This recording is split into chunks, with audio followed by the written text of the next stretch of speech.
जय हिंद साथियों। इस समय भारत के प्रधानमंत्री का एक वीडियो क्लिप वायरल हो रहा है। उन्होंने राजस्थान में चुनावी रैली के दौरान ये कहा कि कांग्रेस देश के संसाधनों को मुस्लिमों को देना चाहती है। उन्होंने स्पेशली मुस्लिम शब्द यूज किया है। पहले जब उनकी सरकार थी उन्होंने कहा था कि देश की संपत्ति पर पहला अधिकार मुसलमानों का है। संपत्ति इकट्ठी करके किसको बांटेंगे?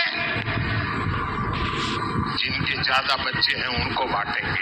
ये कांग्रेस का मैनिफेस्टो कह रहा है कि वो माताओं बहनों का सोने का हिसाब करेंगे, उसकी जड़ती करेंगे, जानकारी लेंगे और फिर उस संपत्ति को बांट देंगे और उनको बांटेंगे जिनको मनमोहन सिंह जी की सरकार ने कहा था कि संपत्ति पर पहला अधिकार मुसलमानों का है।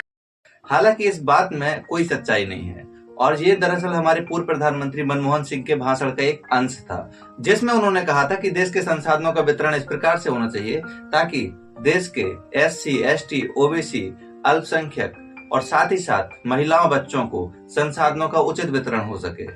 कांग्रेस का ये कहना है कि संसाधनों पर पहला दावा उनका होना चाहिए। इसमें उनका मतलब ये नहीं है कि मुसलमानों का होना चाहिए। वो ये कह रहे हैं कि सारे जो कौन कौन होने चाहिए, अनुसूचित जाति, अन्य पिछड़े वर्ग, अल्पसंख्यक, महिला, बच्चे। अब एक सवाल उठता है कि चुनावी रैलियों के दौरान यदि हर पार्टी के लोग इस प्रकार से झूठ बोलने लगे तो फिर मतदाता किस पर विश्वास करेगा? और इतना ही नहीं, क्या ये बात शोभा देती है कि देश के प्रधानमंत्री तथ्यहीन बात करें जिसके पीछे कोई लॉजिक ही ना हो? उन्होंने एक और बयान दिया है जिसमें उन्होंने कहा कांग्रेस उनका सर फोड़ना चाहती है। अब आप ही बताइए, क्या चुनावी रैलियों में इस प्रकार की बयानबाजी देश के लोकतंत्र के लिए सही है?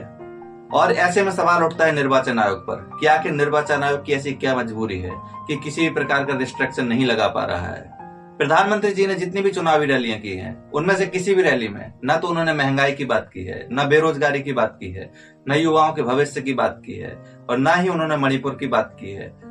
और क्या ये शोभा देता है कि देश का कोई भी प्रधानमंत्री अपने पूर्व प्रधानमंत्रियों की आलोचना करे या उन पर टिप्पणियां करे? जबकि US जैसी डेमोक्रेसी में हम देखते हैं कि देश का कोई भी राष्ट्रपति अपने पूर्व राष्ट्रपतियों पर किसी भी मामले में उंगली नहीं उठाते हैं।